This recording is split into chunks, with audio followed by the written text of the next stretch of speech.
آج کل ایک دھواں سا آیا ہے چند سالوں سے، کیا کہتے ہیں اس کو؟ سموک، دھواں سا، فضاؤں میں آلودگی ہے، دھواں ہے۔ اس فضاؤں کی آلودگی اور دھوئیں کی کچھ احتیاطیں آج آپ کو بتاتا ہوں۔ کھانسی، نزلہ، زکام، الرجی، بخار، مختلف بیماریاں، مختلف تکلیفیں، یہ بہت زیادہ اس دھوئیں سموک کی وجہ سے بڑھتی ہیں۔ اور ہمارے بادشاہوں کو اللہ جزاک خیر دے، وہ کہتے ہیں آگ بڑی نہ جلاؤ، دھوئیں زیادہ نہ کرو تاکہ یہ سموک نہ بڑھے، اور احتیاط کریں۔ سب سے زیادہ اس کا علاج، سب سے زیادہ علاج کیا ہے؟ اس کا بہترین سب سے پہلا علاج ہے استغفار۔ استغفار کریں، یا اللہ جو کچھ ہوا میری وجہ سے ہوا، جو کچھ ہوا میرے گناہوں کی وجہ سے ہوا، جو کچھ ہوا بس میری نافرمانی کی وجہ سے ہوا، اور جو کچھ ہوا بس میرا قصور ہے۔ ایک تسبیح صبح شام کر لیا کریں، تھوڑا سا کر لیا کریں، زیادہ کر لیا کریں۔ ایک آسان سا لفظ ہے استغفر اللہ، استغفر اللہ، یہ پورا استغفار ہے۔ اپنے پر استغفار کو لازم کریں۔ بلائیں، وبائیں، مصیبتیں، آفتیں، پریشانیاں ہمیشہ ٹلی رہتی ہیں۔ یہ قدرتی آفات میں یہ چیز شامل ہے۔ سموک قدرتی آفات ہیں، اور موجودہ سموک اور اس کے وبائی اثرات، اس کی بیماری کے اثرات سے بچنے کے لیے کمال چیز ہے۔ عنابی قہوہ، اس کے میں نے جب سے بتانے شروع کیے کچھ فائدے مجھے ملے جو مجھے علم نہیں تھے۔ میں اپنی لا علمی کا بھی اعتراف کر رہا ہوں کہ کیوں؟ انسان آخری دم تک سیکھنے والا ہے، آخری دم تک سیکھنے والا ہے۔ جو خوبصورت ہونا چاہتے ہیں، حسین ہونا چاہتے ہیں، جن کی جلد بہت زیادہ، ان کے لیے بہت نفع مند چیز ہے۔ حسن و جمال کے لیے، خوبصورتی کے لیے بہت نفع مند چیز ہے۔ جن کے بال گرتے ہیں ان کے اور گنجے ہو گئے ہیں، دو شاخیں ہو گئے ہیں، ان کو بہت فائدہ ہوا۔ یہ فائدہ بھی نیا تجربے میں سامنے آیا۔ اور ایک فائدہ وہ سامنے آیا جن کو اتنی جلدی بیماریاں ہیں کہ ان کے ناخن تک جھڑ چکے ہیں، ان کے ناخن گر چکے ہیں۔ اس کا میں نے بہت فائدہ سنا بھی، لوگوں سے پایا بھی۔ دائمی قبض کے لیے اس کا فائدہ پایا، بواسیر کے لیے اس کا فائدہ پایا۔ ایسی ایسی چیزیں لوگ بتاتے ہیں، ایک بار نہیں کئی لوگوں نے اس قہوے کو استعمال کیا۔ آپ تھرمس بنا کے رکھ دیں، تھرمس بنا کے رکھ دیں، اور اس کو جو ہے آپ پیتے رہیں، دن میں مہمانوں کو دیتے رہیں، گھر والے پیتے رہیں، اپنی نسلوں کو اس کا عادی بنائیں۔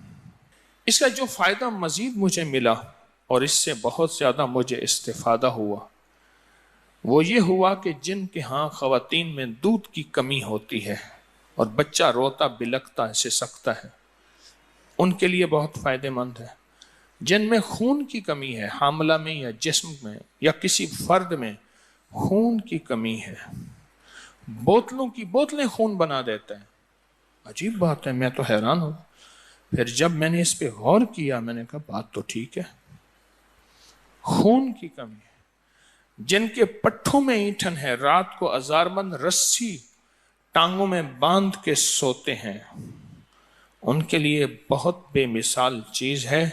اس کا قہوہ دن میں 2 دفعہ، 3 دفعہ، 4 دفعہ مہمان نوازی اس سنہری قہوے سے کریں، بہت کمال چیز ہے۔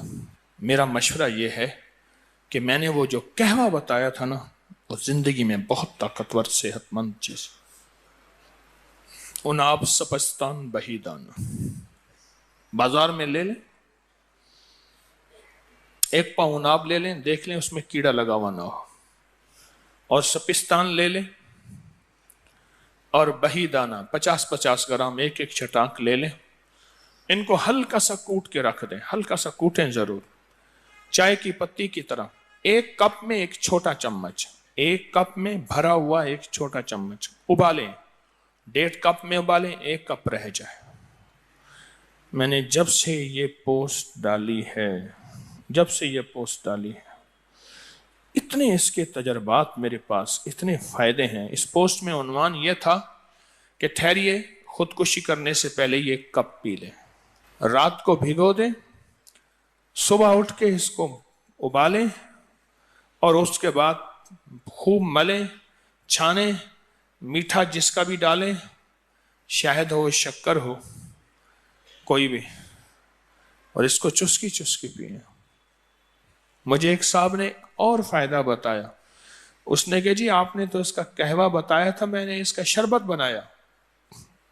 تو نے بہترین کام کیا، اس نے کمال کر دیا۔ اب شربت بنانے کا ٹوٹکا بتاؤں، یہ سب چیزیں 50-50 گرام ہوں، ہلکا کوٹ لیں، کوٹیں ضرور۔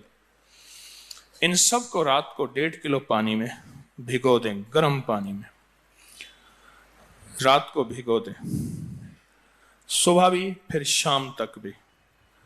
اگر سردی ہے تو شام کو بھی اٹھا کے اس کو ملیں، اگر گرمی ہے تو شام کو مل لیں کیونکہ اس میں خمیر پیدا نہ ہو جائے، اور سردی ہے تو دوسری صبح اس کو مل کے اچھی طرح ملیں، پھر اس کو ابالیں۔ پہلے ملیں، خوب ملیں، پھر ابالیں۔ اچھا انہوں نے تو بتایا تھا، میں نے اس کا پھر پورا طریقہ انہیں بتایا، جو طریقہ ہے میں نے انہیں بتایا۔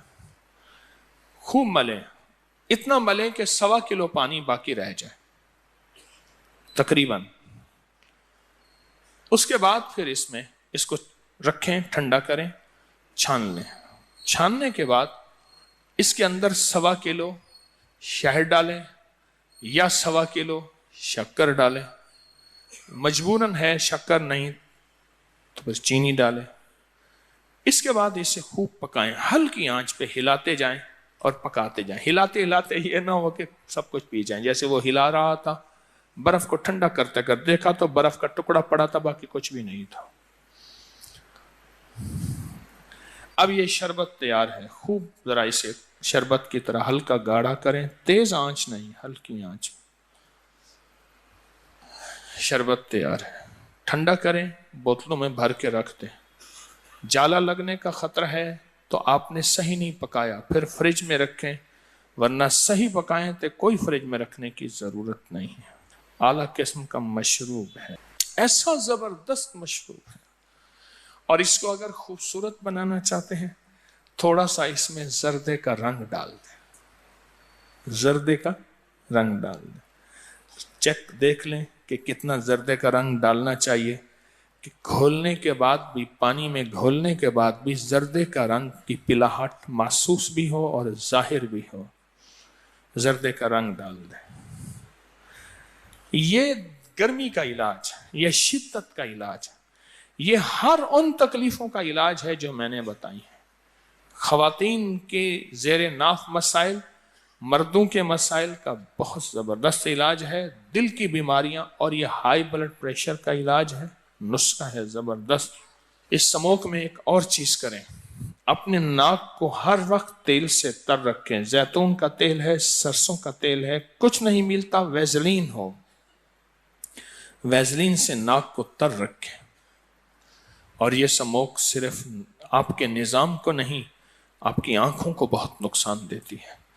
اس جسم کا سب سے نازک حصہ، سب سے بڑا نازک حصہ اس جسم کا آنکھیں ہیں۔ آنکھیں بلبلہ ہے بس پانی کا، اور اللہ پاک جل شانہ نے سرکار کا فرمان ہے، اس کی حفاظت کے لیے 9 فرشتے مقرر کیے ہیں۔